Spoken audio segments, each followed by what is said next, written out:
The facts in the case of M. Valdemar. Of course I shall not pretend to consider it any matter for wonder that the extraordinary case of M. Valdemar has excited discussion. It would have been a miracle had it not, especially under the circumstances.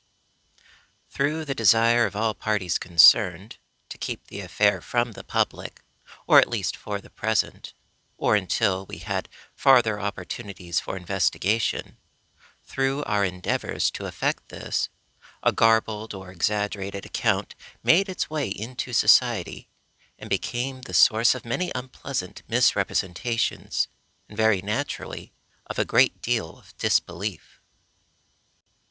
It is now rendered necessary that I give the facts, as far as I comprehend them myself. They are succinctly these. My attention for the last 3 years had been repeatedly drawn to the subject of mesmerism, and about 9 months ago it occurred to me, quite suddenly, that in the series of experiments made hitherto, there had been a very remarkable and most unaccountable omission. No person had as yet been mesmerized in articulo mortis. It remained to be seen, first, whether, in such condition, there existed in the patient any susceptibility to magnetic influence; secondly, whether, if any existed, it was impaired or increased by the condition; thirdly, to what extent, or for how long a period, the encroachments of death might be arrested by the process. There were other points to be ascertained, but these most excited my curiosity, the last in especial, from the immensely important character of its consequences. In looking around me for some subject by whose means I might test these particulars, I was brought to think of my friend, M. Ernest Valdemar, the well-known compiler of the Bibliotheca Forensica, and author, under the nom de plume of Issachar Marx, of the Polish versions of Wallenstein and Gargantua.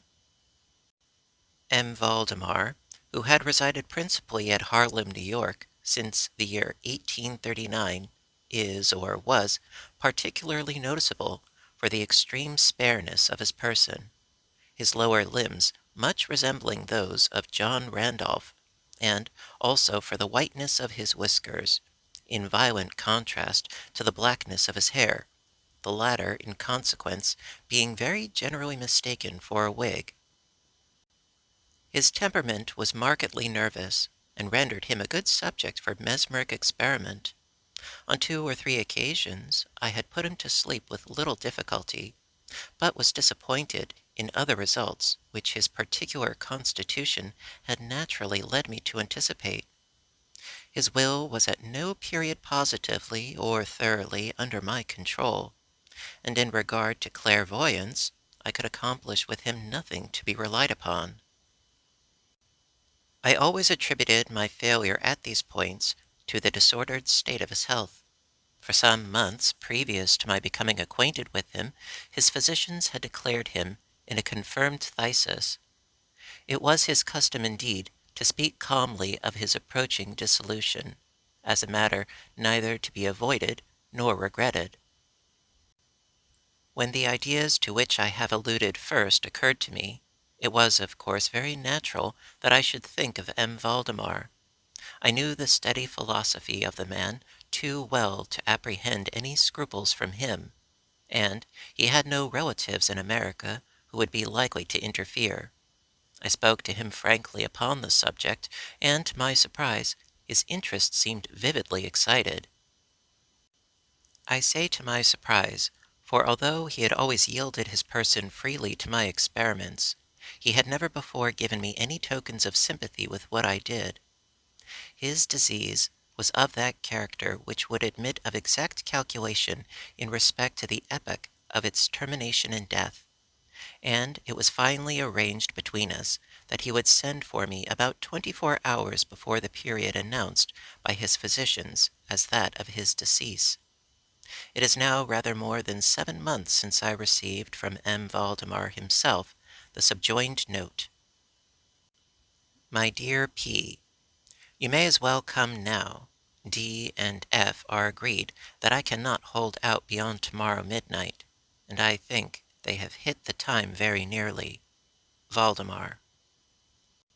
I received this note within half an hour after it was written, and in 15 minutes more I was in the dying man's chamber. I had not seen him for 10 days, and was appalled by the fearful alteration which the brief interval had wrought in him.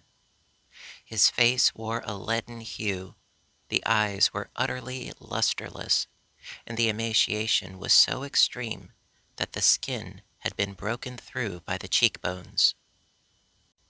His expectoration was excessive, the pulse was barely perceptible. He retained, nevertheless, in a very remarkable manner, both his mental power and a certain degree of physical strength.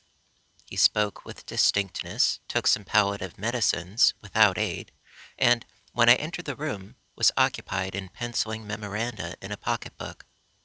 He was propped up in the bed by pillows. Doctors D and F were in attendance. After pressing Valdemar's hand, I took these gentlemen aside, and obtained from them a minute account of the patient's condition. The left lung had been for 18 months in a semi-osseous or cartilaginous state, and was, of course, entirely useless for all purposes of vitality. The right, in its upper portion, was also partially, if not thoroughly, ossified, while the lower region was merely a mass of purulent tubercles, running into one another. Several extensive perforations existed, and at one point permanent adhesion to the ribs had taken place. These appearances in the right lobe were of comparatively recent date. The ossification had proceeded with very unusual rapidity. No sign of it had been discovered a month before, and the adhesion had only been observed during the 3 previous days. Independently of the phthisis, the patient was suspected of aneurysm of the aorta, but on this point the osseous symptoms rendered an exact diagnosis impossible. It was the opinion of both physicians that M. Valdemar would die about midnight on the morrow, Sunday. It was then 7 o'clock on Saturday evening. On quitting the invalid's bedside to hold conversation with myself, Doctors D and F had bidden him a final farewell. It had not been their intention to return, but at my request they agreed to look in upon the patient about 10 the next night. When they had gone, I spoke freely with M. Valdemar on the subject of his approaching dissolution, as well as more particularly of the experiment proposed. He still professed himself quite willing and even anxious to have it made, and urged me to commence it at once. A male and a female nurse were in attendance, but I did not feel myself altogether at liberty to engage in a task of this character with no more reliable witnesses than these people, in case of sudden accident, might prove. I therefore postponed operations until about 8 the next night, when the arrival of a medical student with whom I had some acquaintance, Mr. Theodore L., relieved me from farther embarrassment. It had been my design originally to wait for the physicians, but I was induced to proceed, first by the urgent entreaties of M. Valdemar, and secondly by my conviction that I had not a moment to lose, as he was evidently sinking fast. Mr. L. was so kind as to accede to my desire that he would take notes of all that occurred, and it is from his memoranda that what I now have to relate is, for the most part, either condensed or copied verbatim. It wanted about 5 minutes of 8, when taking the patient's hand, I begged him to state, as distinctly as he could, to Mr. L., whether he, M. Valdemar, was entirely willing that I should make the experiment of mesmerizing him in his then condition. He replied feebly, yet quite audibly, "Yes, I wish to be mesmerized," adding immediately afterward, "I fear you have deferred it too long." While he spoke thus, I commenced the passes which I had already found most effectual in subduing him. He was evidently influenced with the first lateral stroke of my hand across his forehead, but although I exerted all my powers, no farther perceptible effect was induced until some minutes after 10 o'clock, when Doctors D and F called, according to the appointment. I explained to them, in a few words, what I designed, and as they opposed no objection, saying that the patient was already in the death agony, I proceeded without hesitation, exchanging, however, the lateral passes for downward ones, and directing my gaze entirely into the right eye of the sufferer. By this time his pulse was imperceptible, and his breathing was stertorous and at intervals of half a minute. This condition was nearly unaltered for a quarter of an hour. At the expiration of this period, however, a natural although a very deep sigh escaped the bosom of the dying man, and the stertorous breathing ceased. That is to say, its stertorousness was no longer apparent, the intervals were undiminished. The patient's extremities were of an icy coldness. At 5 minutes before 11, I perceived unequivocal signs of the mesmeric influence. The glassy roll of the eye was changed for that expression of uneasy inward examination which is never seen except in cases of sleep-waking, and which it is quite impossible to mistake. With a few rapid lateral passes, I made the lids quiver, as in incipient sleep, and with a few more, I closed them altogether. I was not satisfied, however, with this, but continued the manipulations vigorously, and with the fullest exertion of the will, until I had completely stiffened the limbs of the slumberer, after placing them in a seemingly easy position. The legs were at full length, the arms were nearly so, and reposed on the bed at a moderate distance from the loins. The head was very slightly elevated. When I had accomplished this, it was fully midnight, and I requested the gentlemen present to examine M. Valdemar's condition. After a few experiments, they admitted him to be in an unusually perfect state of mesmeric trance. The curiosity of both physicians was greatly excited.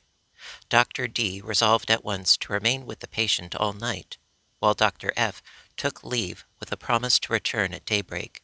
Mr. L and the nurses remained.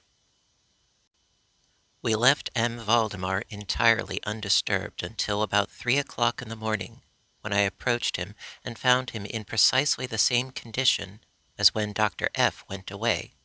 That is to say, he lay in the same position. The pulse was imperceptible, the breathing was gentle, scarcely noticeable unless through the applications of a mirror to the lips. The eyes were closed naturally, and the limbs were as rigid and as cold as marble. Still, the general appearance was certainly not that of death. As I approached M. Valdemar, I made a kind of half effort to influence his right arm into pursuit of my own, as I passed the latter gently to and fro above his person. In such experiments with this patient had never perfectly succeeded before, and assuredly I had little thought of succeeding now, but to my astonishment, his arm very readily, although feebly, followed every direction I assigned it with mine. I determined to hazard a few words of conversation. M. Valdemar, I said, are you asleep? He made no answer, but I perceived a tremor about the lips, and was thus induced to repeat the question again and again. At its third repetition, his whole frame was agitated by a very slight shivering. The eyelids unclosed themselves so far as to display a white line of a ball. The lips moved sluggishly, and from between them, in a barely audible whisper, issued the words, "Yes, asleep now. Do not wake me. Let me die so." I here felt the limbs, and found them as rigid as ever. The right arm, as before, obeyed the direction of my hand. I questioned the sleep-waker again. "Do you still feel pain in the breast, M. Valdemar?" The answer now was immediate, but even less audible than before. No pain. I am dying. I did not think it advisable to disturb him farther just then, and nothing more was said or done until the arrival of Dr. F., who came a little before sunrise, and expressed unbounded astonishment at finding the patient still alive. After feeling the pulse, and applying the mirror to his lips, he requested me to speak to the sleep-waker again. I did so, saying, "M. Valdemar, do you still sleep?" As before, some minutes elapsed ere a reply was made, and during the interval the dying man seemed to be collecting his energies to speak. At my fourth repetition of the question, he said very faintly, almost inaudibly, "Yes, still asleep, dying." It was now the opinion, or rather the wish, of the physicians that M. Valdemar should be suffered to remain undisturbed in his present apparently tranquil condition until death should supervene, and this, it was generally agreed, must now take place within a few minutes. I concluded, however, to speak to him once more, and merely repeated my previous question. While I spoke, there came a marked change over the countenance of the sleep-waker. The eyes rolled themselves slowly open, the pupils disappearing upwardly, the skin generally assumed a cadaverous hue, resembling not so much parchment as white paper, and the circular hectic spots which hitherto had been strongly defined in the center of each cheek went out at once. I use this expression because the suddenness of their departure put me in mind of nothing so much as the extinguishment of a candle by a puff of the breath.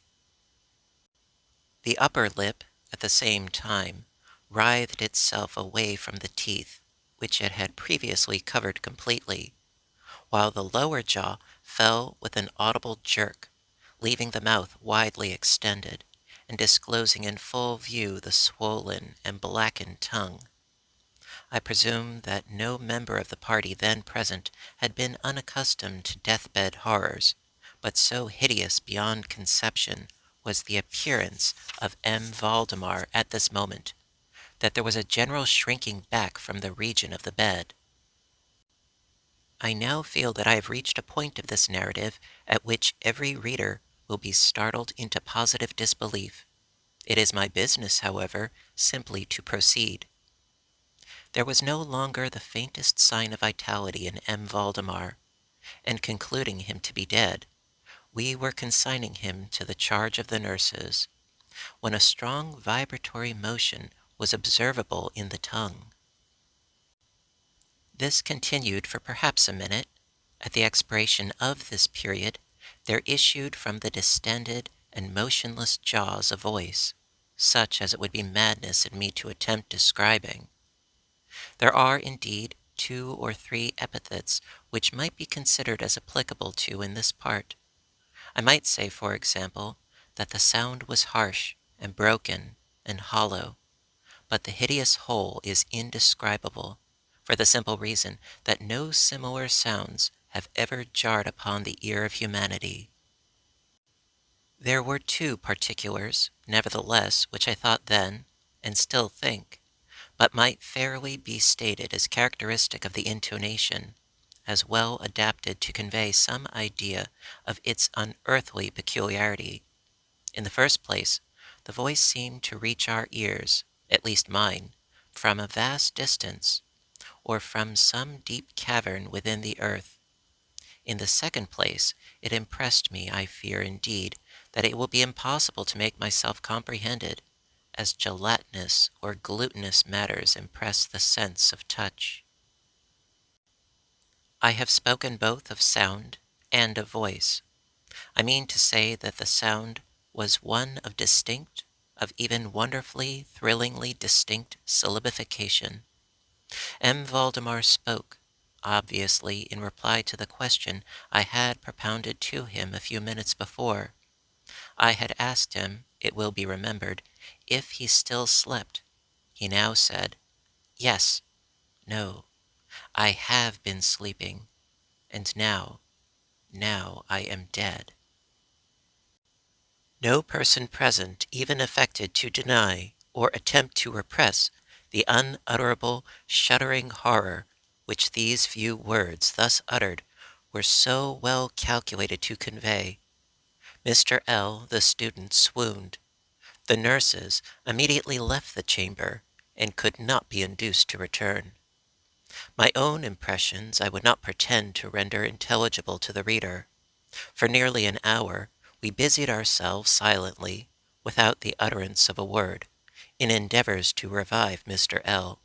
When he came to himself, we addressed ourselves again to an investigation of M. Valdemar's condition. It remained in all respects as I have last described it, with the exception that the mirror no longer afforded evidence of respiration. An attempt to draw blood from the arm failed.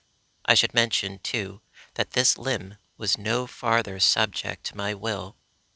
I endeavored in vain to make it follow the direction of my hand.